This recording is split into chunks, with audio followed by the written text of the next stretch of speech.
Mets uniform in the upcoming season. We've got JT Realmuto coming in at the favorite. Frankie Lindor's kind of a long shot. Jump right in here, Bill. Tell me who you think might be a Met. Well, you know what? The top two, I think, are the odds-on favorite, the way I would construct a team. I'm thinking about JT Realmuto, but I think Bauer could be an interesting guy out there because he's talked about that 1 year kind of conversation. And I don't know if he'll actually do it or not, but from what everybody says in the baseball world, there's no such thing as a bad 1 year contract. Yeah. So if you throw some large glue at this dude, he joins the Mets, he joins a rotation with Jacob deGrom. You have arguably the best 1-2 punch in all of baseball. I think that's a fair one to debate. And if he pitches really, really well and takes you to where you want to go, how nice is that? And then you move on and maybe do something. So I think that those long-term deals, maybe the George Springer, might be a little bit more of a long shot because you've got to commit some years to that dude. Yeah, for like sure. Several, like 6, 7, maybe. Yep. And I think there's going to be some people bidding on that. And I'm not so sure in this landscape that that's necessarily the wise move. So I'd like to look at the smaller contracts. I think you could probably get Bauer for 1 if the money's right. Realmuto would love me some catching that can go back there behind home plate. Maybe that's a 4-year deal to buy it. But I think Springer's going to be, that's iffy right there because I think he's going to command large ducats and a lot of years. I agree with everything you said. And there are a lot of teams that are going to be in play for Springer as well. So there's going to be a competitive field there. But maybe, just maybe, this weird COVID market will bring that price back a little bit and make him more appealing to more teams, which in and of itself makes it harder on the Mets if there's more competition out there. Look, this guy would fit in nicely anywhere, but you're talking about a right-handed power bat who can still run and get it, who is multidimensional. He's not just a big basher. And in that outfield, which is a little left-handed, speaking of the Mets, it would fit in pretty nicely, right? He'd make any lineup look a lot better, but that in particular is very appealing. You know what? That could start a game 1-0. You know what bugs me about that board, though, that we just put up? What's that? The 9 spot the pitcher is hitting.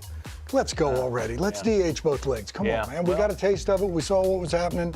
Let's get rid of that. But I know we can't do that right now for that team. But that George Springer up at the top of that lineup right there makes them better. There ain't no question about that. I don't disagree with that at all. You know, the catcher thing, and Realmuto this is another player that would polish up any lineup, right? Sure. Multiple fits out there. It's not just like there's one landing spot for JT Realmuto. My hope is that if JT Realmuto signs with the Mets, we've seen in the past what the Mets can do with a free agent catcher press conference. It's magic. When the Mets sign a free agent catcher, we lock off a camera and we usually get about 20 minutes of a guy's shoulders. So maybe, Savino, if you could pull that up for our viewers as just a little Thanksgiving treat. I think, you know, the Wilson Ramos signing I thought was going to be a good one. He was coming off a big year. You know, that's a big guy that doesn't necessarily stay, I don't want to say healthy, but that's a big body that takes a lot of wear and tear. JT Realmuto fits the bill as he's the modern day catcher, right? Smaller, more athletic, runs. We know all about the defensive metrics. We know about the RBI smell that he's got. Again, this guy would fit in nicely anywhere. Yeah, he knows how to hit. I think that's the beauty of him behind home plate. But you're right, when you're talking about the modern day look, he's not the biggest guy in the world. He's well put together. But, you know, the ones on the outside, you know, I think of Sandy Alomar. That's big, tall guy.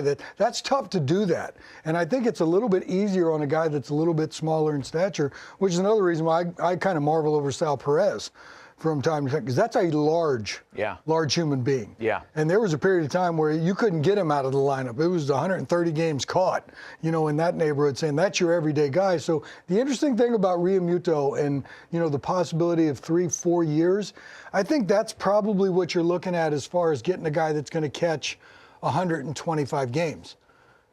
Right. You know, because then I think after the 4-year mark, if you're down to the 100-game mark and somebody else is catching 62, that's not necessarily your everyday go-to guy. I mean, I still like the idea of the 120-game caught range if you can get that done, or more if the body can hold up. Yeah, I'd agree with you on that. Can we put the tote board back up again, guys? Because I just want to pay off the rest of the names on this list. We have Francisco Lindor at the longest shot on the board. I think DJ LeMahieu is an even longer shot to go across town and sign with the Mets because I just don't see a scenario where the Yankees would allow for him to leave to go anywhere, let alone your rival next door. Yeah, I'm not going to really want to argue with you, the odds maker, because you're pretty good at what you do, but I just think because DJ's free and Lindor's not, you got to trade for him, right? Yeah. So that's the idea right there, where I think that the true free agents have the better chance. You know, if you're looking at Lindor, you're rolling the dice if you trade for him, because now you're rolling the dice on, do I give up some prospects for this, because can I sign him again? And I don't know if everything ends the way the Mookie Betts thing ended in LA. Yeah. That seemed to be like the perfect, fit for the scenario all the way around. But obviously the Mets have enough glue to do it. Yeah. Right? Yeah. Look, there is a history of players to wear both New York uniforms. I love history. I know you do, Harold, but it's not necessarily checkered with superstars. So, as we take a look at Francisco Lindor, who had that notably down year in 2020, we know about the body of work and the talent. So most people are willing to look